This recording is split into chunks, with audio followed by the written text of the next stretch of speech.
కార్తీక పురాణము 25వ అధ్యాయము. దూర్వాసుడు అంబరీషుని శపించుట. అంబరీష, పూర్వజన్మలో కించిత్ పాప విశేషము వలన నీకు అనర్థము వచ్చినది.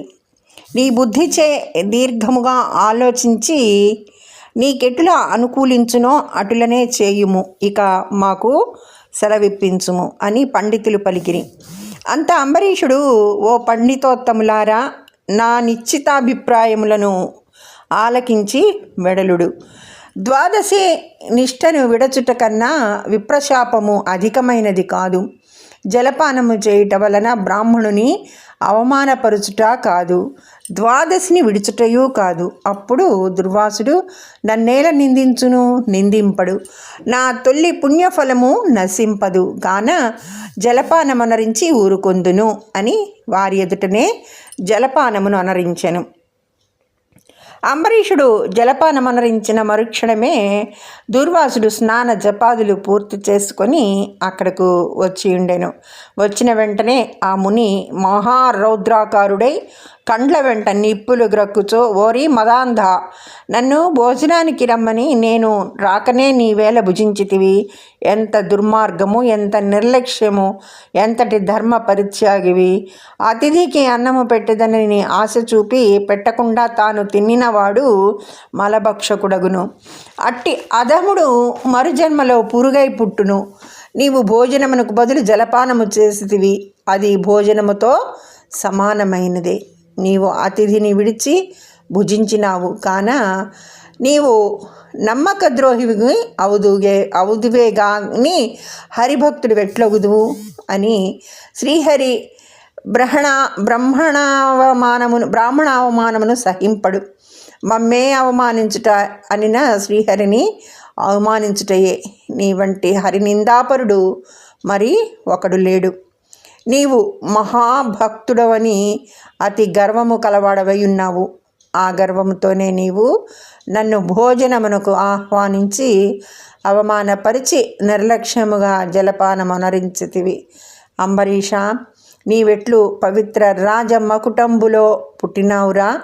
నీ వంశము కళంకము కాలేదా అని కోపముతో నోటికి వచ్చినట్లు తిట్టెను. అంబరీషుడు ముని కోపమునకు గడగడా వణుకుచు ముకుళిత హస్తములతో, మహానుభావ, నేను ధర్మహీనుడను. నా అజ్ఞానంచే నేను ఈ కార్యము చేసి తిని, నన్ను రక్షింపుడు. బ్రాహ్మణులకు శాంతియే ప్రధానము. మీరు తపోధనులు, దయాదాక్షిణ్యములు కలవారు కాన నన్ను కాపాడుడని అతని పాదములపై పడెను. దయాశూన్యుడైన దుర్వాసుడు అంబరీషుని తలను తన ఎడమకాలితో తన్ని, దోషికి శాపమీయకుండా ఉండరాదు.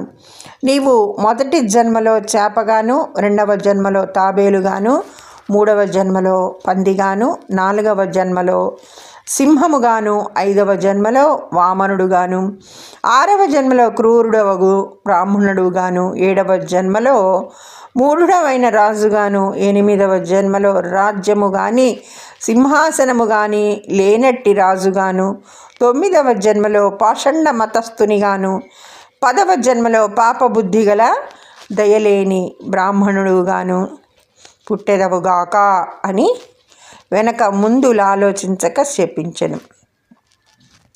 ఇంకనూ కోపము తగ్గనందున మరల శపించుటకు ఉద్యుక్తుడగుచుండగా శ్రీ మహావిష్ణువు బ్రాహ్మణ శాపము వృధా కాకూడదని తన భక్తునికి ఏ అపాయము కలగకుండుటకు అంబరీషుని హృదయంలో ప్రవేశించి, మునివర్య, అటులనే మీ శాపం అనుభవింతునని ప్రాధేయపడెను. కానీ దూర్వాసుడు ఇంకనూ కోపము పెంచుకొని శపించబోగా శ్రీమన్నారాయణుడు తన సుదర్శన చక్రమును అడ్డుపెట్టెను. ఆ సుదర్శనము కోటి సూర్యప్రభలతో అగ్నిజ్వాలలు క్రక్కుచూ దూర్వాసునిపై పడబోయెను. అంత దూర్వాసుడు ఆ చక్రము తనని మసిచేయునని తలంచి ప్రాణముపై ఆశ కలిగి అచటి నుండి బ్రతుకు జీవుడాయని పరుగిడెను. మహా తేజస్సుతో చక్రాయుధము దూర్వాసుని తరుముచుండెను. దూర్వాసుడు తనను కాపాడమని భూలోకమున ఉన్న మహామునులను దేవలోకమున కరిగి దేవేంద్రుని బ్రహ్మలోకానికి వెళ్ళి బ్రహ్మదేవుని కైలాసమునకు వెళ్ళి పరమేశ్వరుని ఎంత ప్రార్థించినను వారు సైతం చక్రాయుధము బారి నుండి దుర్వాసుని కాపాడలేకపోయిరి. ఇట్లు స్కాంద పురాణాంతర్గత వశిష్ఠ ప్రోక్త కార్తీక మహాత్మ్యమందలి పంచవింశోధ్యాయము 25వ రోజు పారాయణము సమాప్తము. ఓం నమః శివాయ. ఓం నమః శివాయ. ఓం నమః శివాయ. సర్వే జనా సుఖినో భవంతు. ధన్యవాదములు.